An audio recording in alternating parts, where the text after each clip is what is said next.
Bienvenidos a este espacio, su espacio Construyendo Salud y Bienestar.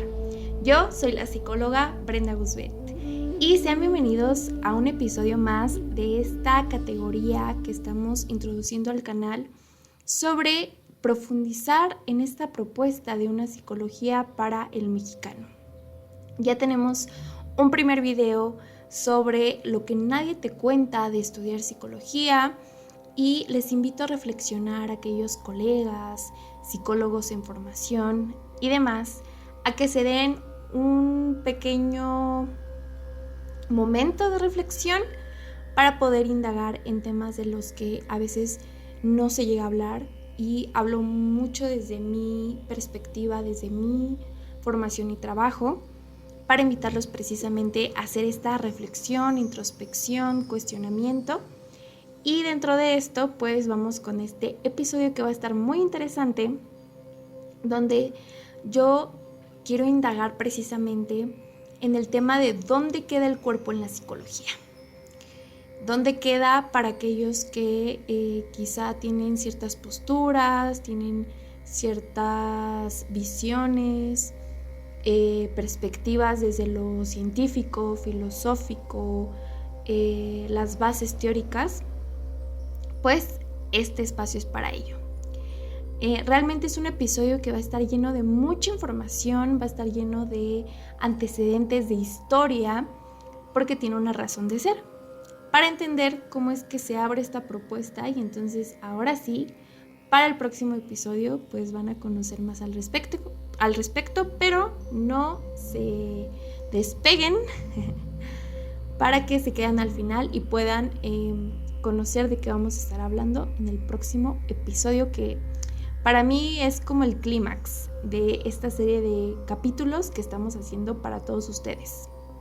No olviden suscribirse y darle like, por favor. Ya tenemos un poquito más de suscriptores, entonces eso me pone muy alegre, pero por favor no olviden de hacer eso. Y pues si pueden compartir también, ¿por qué no? Entonces vamos a iniciar con esta parte de los antecedentes del cuerpo en la psicología, porque como les mencionaba, pues es acerca de la historia. Y al hacer una historia de la psicología en México, nuestro autor favorito, López Ramos, que nos invita precisamente al conocer su propuesta, pues se da un clavado para conocer qué pasa en México, y entonces se halla con esta postura de la frenología. Se preguntarán qué es la frenología. Bueno, de acuerdo al texto de Reflexiones para la formación del psicólogo, es el sostén de la visión de cómo evoluciona el ser vivo y los estudios sobre él. Se basan en la evolución precisamente de este cuerpo humano, y esta visión es un tanto evolucionista porque se deriva de las formas de estudiar, de cómo se puede estudiar el cuerpo.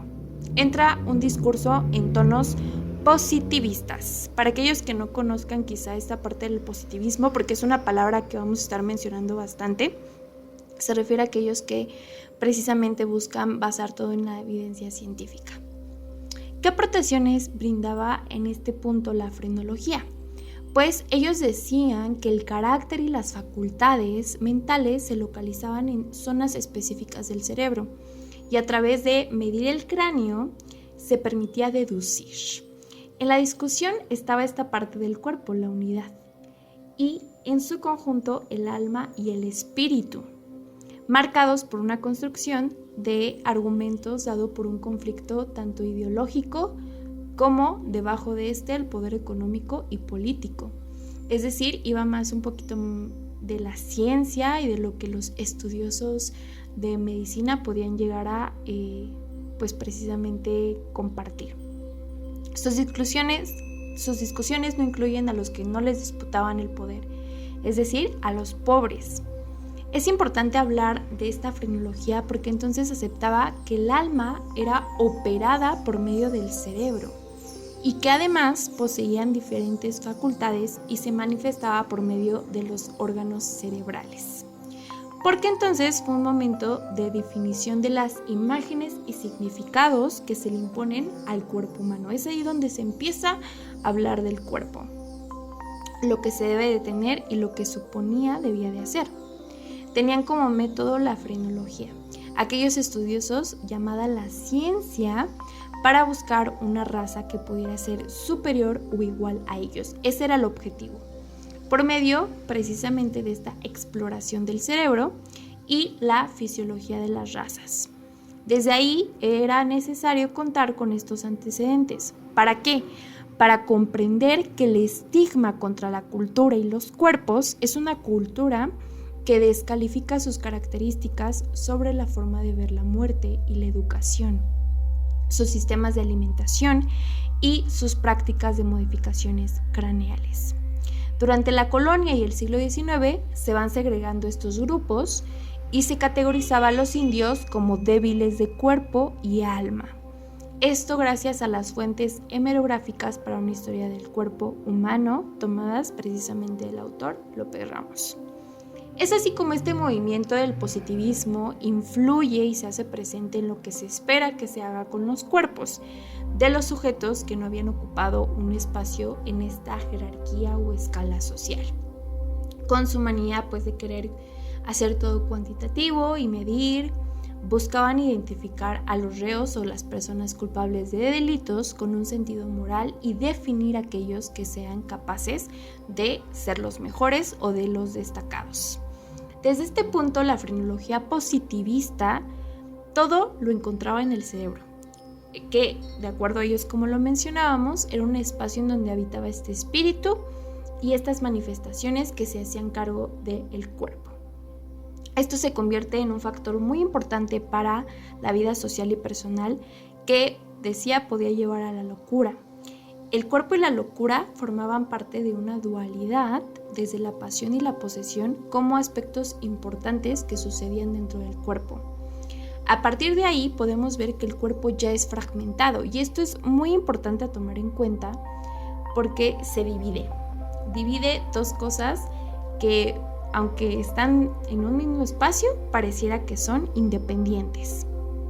Se desataron las emociones ante la llegada del consumismo, técnicas del mercado y el desarrollo desbordado por la metrópolis o la afamada ciudad, la desestructuración de la familia nuclear y la participación del cuerpo para otorgar simplemente placer, satisfacción, estética, comodidad y métodos remediales por medio de medicinas patentes para la salud, ya que en 1891 la preocupación principal era el de consolidar una nueva cultura para que los mexicanos de la noche a la mañana se convirtieran en seres humanos con patologías gestadas en el placer y la pasión del enriquecimiento de todo lo material. Y es algo que platicábamos en otro episodio, de esta forma de ver los proyectos personales, que es el episodio de cultivar un proyecto de vida, porque precisamente es algo que viene de afuera, de la sociedad, de la cultura, como pueden escucharlo aquí,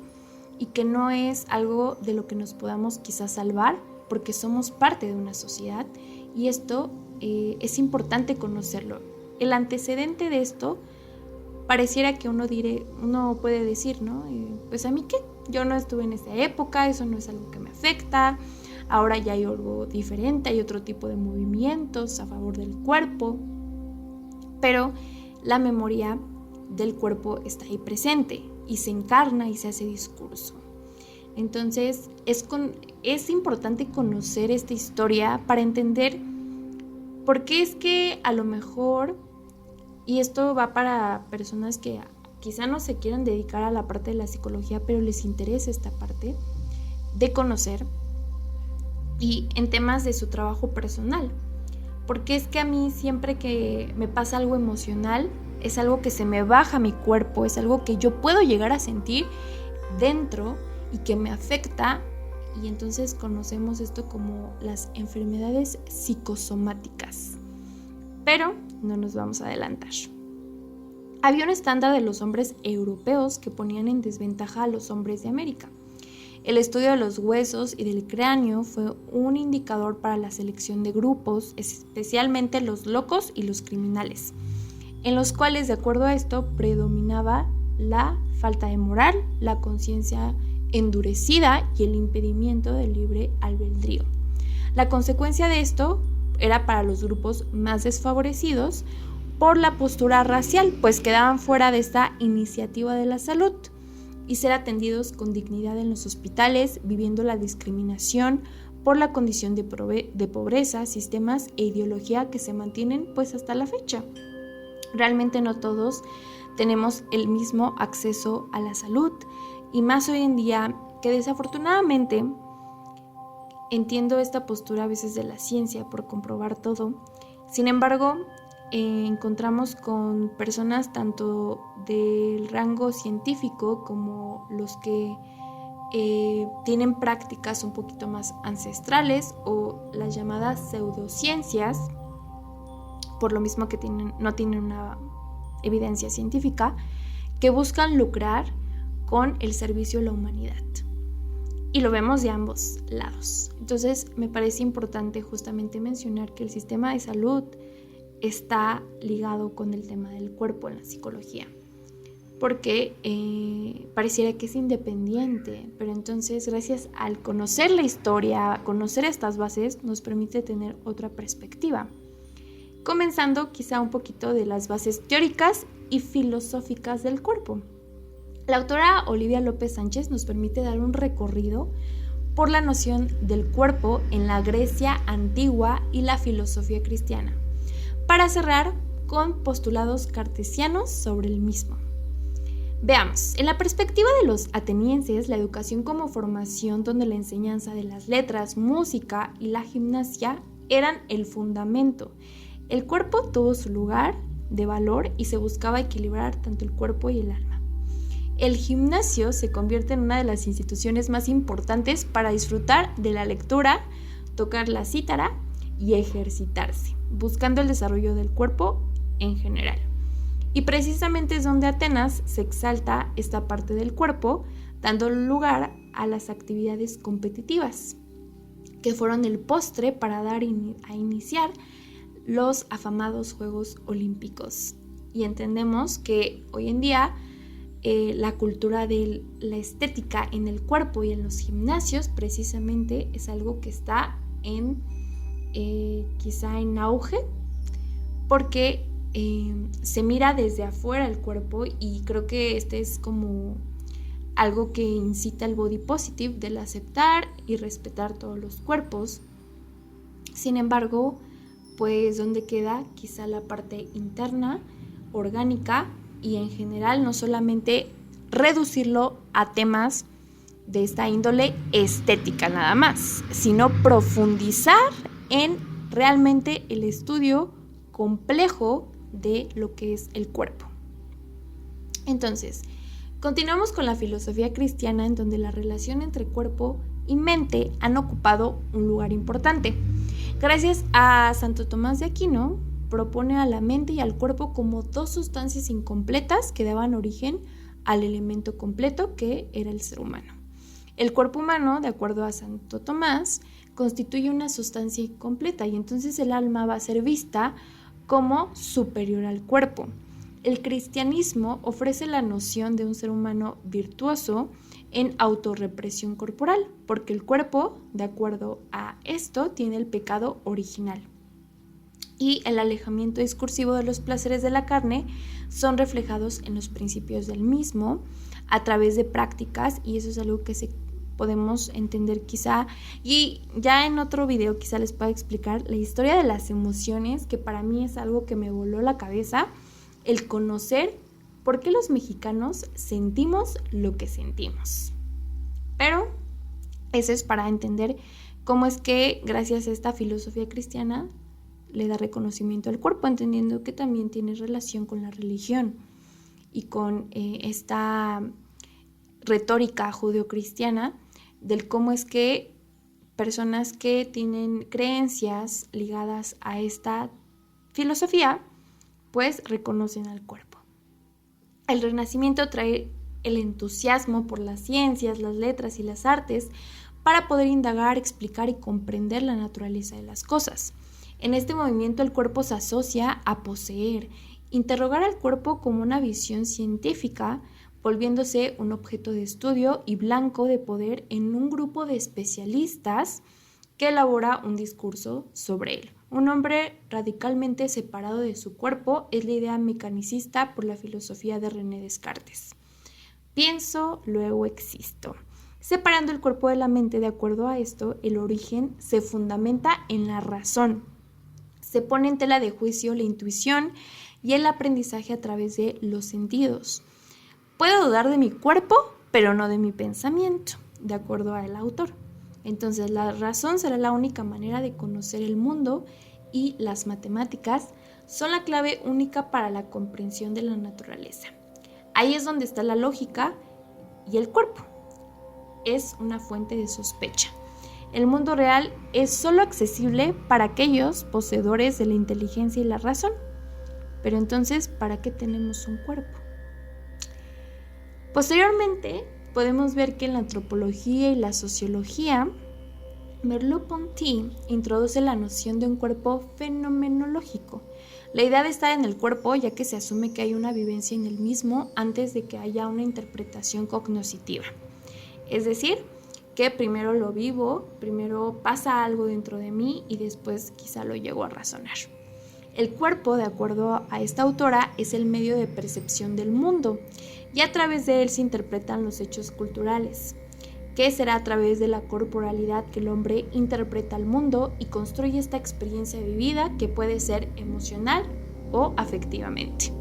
Entendido como un producto cultural, tratado de nuevo como un objeto de estudio para los cientistas sociales, porque precisamente es de ahí donde nace las ciencias sociales y humanidades, que consideraban la concepción de la mente-cuerpo como una idea reduccionista.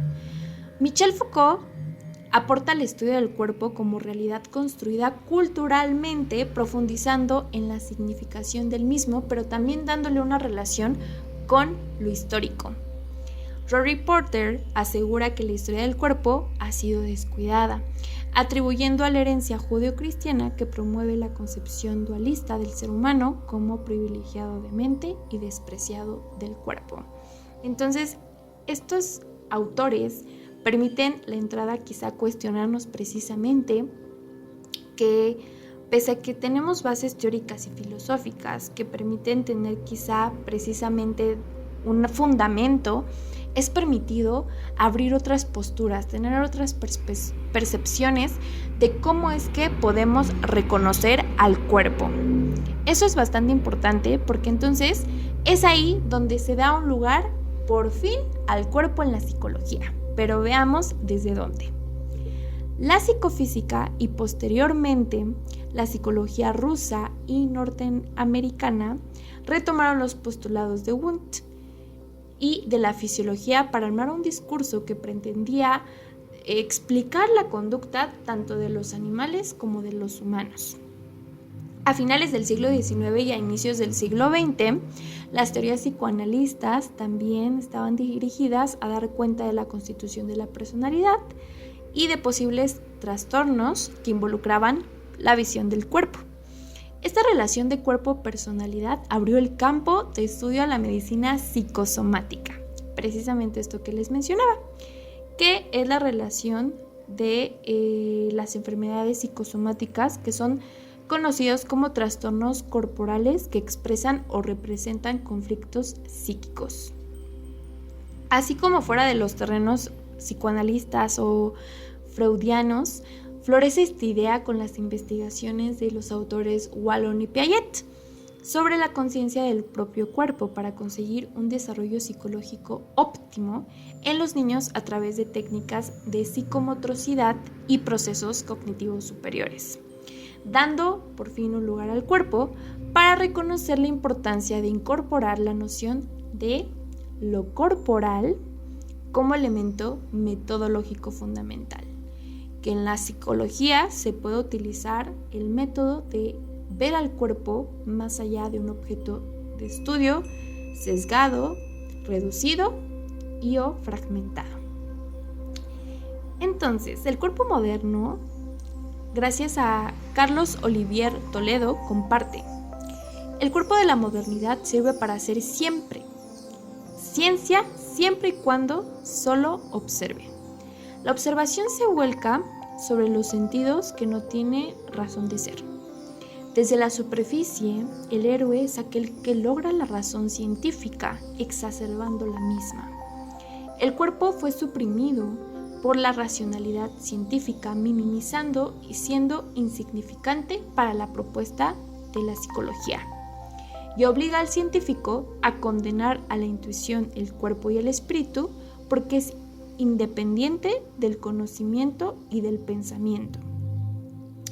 Aquí me parece bastante importante mencionar esto porque precisamente mucho de lo que se propone de acuerdo a la psicología basada en evidencia científica es el análisis de la conducta y solamente de la conducta, que se toman, entiendo que se ha ido desarrollando la teoría cognitivo-conductual, pero la paradoja que menciona precisamente el autor nos invita a cuestionarnos, más allá de repetir los saberes y que precisamente como les he dicho, no solamente nos quedemos con esto poquito, porque yo les reduje la información lo más que pude, porque la realidad es que hay muchísimo por descubrir, muchísimo por comprender desde una perspectiva diferente que nos pueden otorgar autores que en este caso son tanto mexicanos o latinoamericanos, para poder profundizar en un estudio que se haga no traído de otros lugares, sino hecho y para personas que sean del mismo espacio geográfico, que sea una psicología para mexicanos en este caso, ¿no? O para latinoamericanos. Y entonces voy a citar al autor. ¡Qué paradoja! El hombre tiene cuerpo para andar, besar, tocar, defecar, golpear, martillar, construir, comer, mamar, enfermar, acariciar, pero no para conocer. Anda en un cuerpo, vive en una corporalidad. Un hombre máquina que se instaura en la ciencia psicológica que disocia el cuerpo del pensamiento. Gracias a estas observaciones y entonces a algo que precisamente la metodología alcanza a ver, se percata diversos autores mexicanos de la Facultad de Estudios Superiores de Psicología FES Iztacala, de crear una propuesta diferente conocida como la metapsicología de contextos, donde permite no solamente observar, sino observar al observador y lo que está observando. Y quizá aquí no me voy a adentrar en esa parte, pero para que se den quizá a ustedes un clavado para conocer más acerca de esto y esta postura que precisamente ofrecen autores, pues un tanto diferentes a lo que hemos llegado a escuchar de países extranjeros. Pero entonces el cuerpo en esta propuesta de la metapsicología de contextos nos invita a conocer la propuesta que hace López Ramos como estudioso de la salud, porque ha agregado a sus explicaciones médicas la influencia de la cultura en la construcción de los padecimientos y el impacto de las prácticas sociales, los estilos de vida en el proceso de salud, enfermedad y atención, no reduciendo ni fragmentando a darle un lugar al cuerpo dentro de las diversas discusiones filosóficas y teóricas, sino para permitir que cada una de ellas, para mí, tejen una red de información necesaria para poder realmente comprender el cuerpo. Dicho autor retoma la medicina tradicional china. Su postulado más fuerte que da forma a su propuesta epistemológica de concebir al cuerpo como una construcción va más allá y rebasa lo biológico y lo social.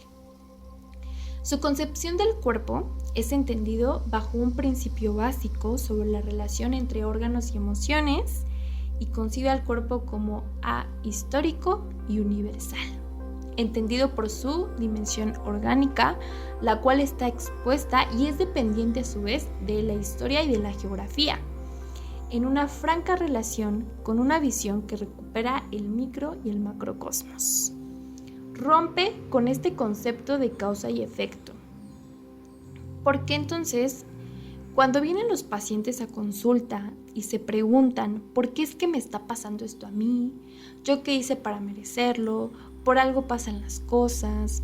no entiendo cómo es que llegué a este punto de crisis, por qué tengo esta ansiedad, por qué tengo depresión, por qué tengo estas emociones guardadas, por qué es que yo soy como soy, uno entiende que no se trata de solamente pasó esto por esto, sino implica precisamente dar una nueva manera de entender las circunstancias de mi vida y comprender por qué. Más bien, no es que haya sucedido un castigo divino, no es que todo sea como una casualidad, hasta una causalidad, sino que implica romper con esa barrera gracias a esta nueva epistemología del positivismo y entonces enfocarse en que el individuo construye esa parte, construye su realidad, su historia y su vida gracias a su pasado, gracias a esas vivencias, gracias a su familia y entonces se construye como es y construye un presente pero también un futuro. Justo hoy le mencionaba a una paciente, no es que uno lea el futuro, no es que uno tenga una bola mágica y entonces tenga poderes para poder predecir, sino que uno puede ver la historia de los sujetos, puede ver su pasado y encontrar una categoría en la que se relacionen y entender, gracias a las historias de otros, cuál fue el resultado de la construcción en su vida y por qué llegaron a un punto de una enfermedad crónico-degenerativa o un cáncer. Y después, ver qué es lo que están haciendo estas personas que van hacia allá y mostrarles un camino diferente a lo vivido. ¿Qué incluye precisamente enfocarnos en la construcción de este sujeto, de este individuo en el cuerpo? Muchos aspectos. Y por eso es que no podemos reducir algo tan maravilloso y tan complejo a la cultura, a lo social, a lo filosófico, ni siquiera a la conducta, a la ciencia. Porque entonces sería quitar de lado todo lo que complementa a este individuo para que sea un ser humano. Su geografía, sus relaciones, su familia, sus sabores, sus olores, emociones, las expresiones, el cómo vive sus emociones, cómo las expresa, qué es lo que come, sus alimentos, su historia, su cultura. Para poder abordar este cuerpo humano y su proceso de construcción en una historia social, así como el manejo de las emociones gracias a la cultura, para comprender todo esto, el origen de la enfermedad. ¿De dónde viene esta enfermedad que esta persona está construyendo en su vida? Porque hay enfermedades que nos dicen que son hereditarias, cuando la realidad es que eso no es así.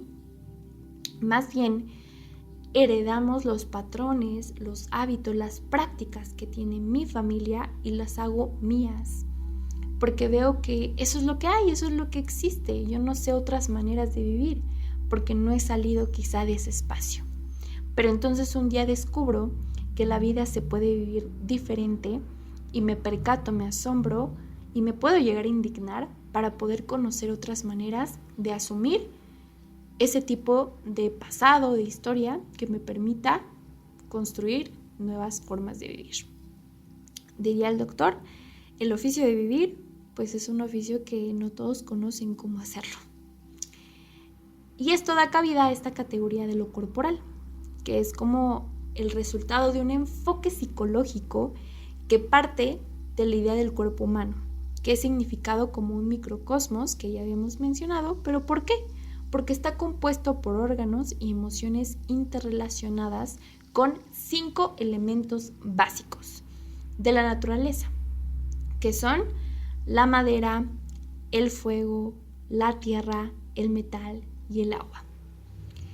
Y que cada uno de estos influye en las 5 emociones básicas, que son el enojo, la alegría, la ansiedad, la tristeza y el miedo, y su funcionamiento de los órganos y vísceras: hígado, corazón, vaso, páncreas, pulmón, riñón, etc. Y los sabores: ácido, amargo, dulce, salado y picante, que a su vez, pues precisamente uno llega a tener cierta preferencia, gusto, y esto puede ser dado por las formas de la familia, de relacionarse, de expresarse, de comer, de sentir. Y la interrelación entre estos 5 elementos y estos 5 órganos y emociones se puede traducir a un equilibrio energético de las personas, o como se conoce en Occidente, el estar saludables. Pero puede verse afectada por situaciones externas, por el medio ambiente.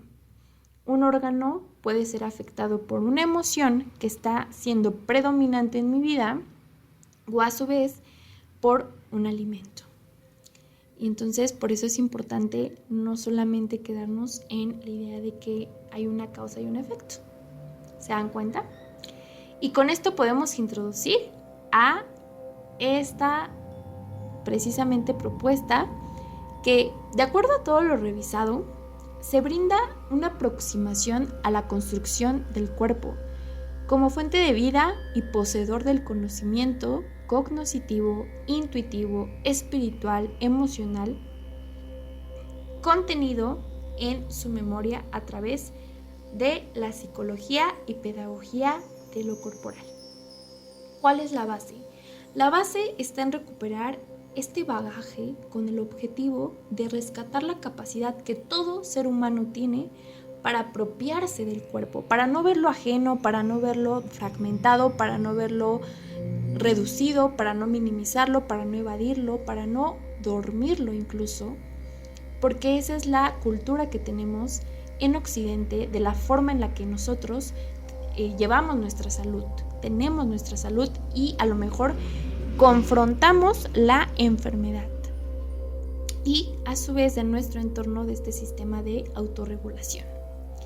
¿Para qué el cuerpo? ¿Para qué se tiene que poner el cuerpo en la psicología? Porque entonces esto nos puede ayudar a comprender que en el interior se encuentran las respuestas a todo lo que se relaciona con la vida.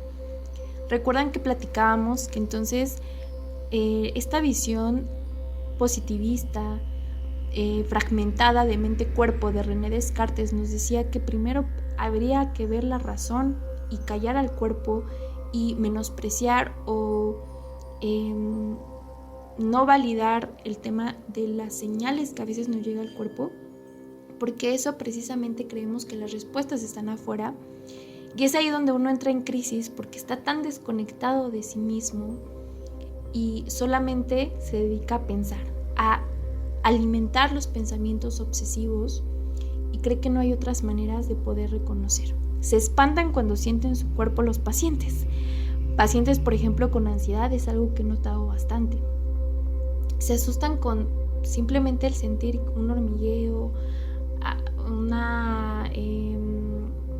un tipo de síntoma, un dolor. Es una señal de que algo malo está pasando y entonces creo que ya me voy a morir.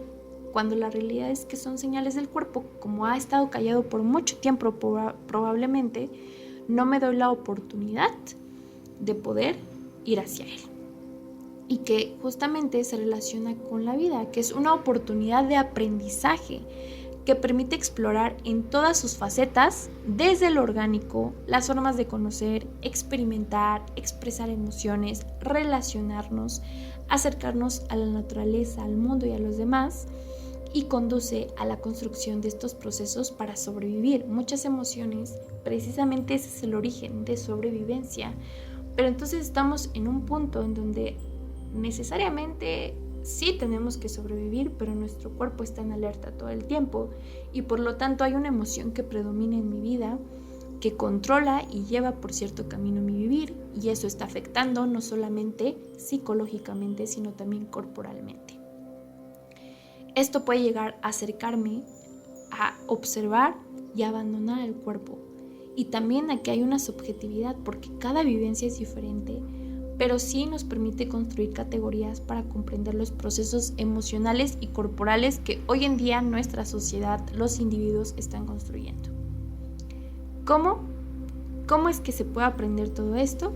Bueno, pues eso va a ser para el próximo episodio, donde vamos a poder profundizar más acerca de esta propuesta de la psicología y pedagogía de lo corporal, conocer los orígenes, conocer quién es el autor detrás de esta propuesta, y que precisamente no solamente se queda en un autor.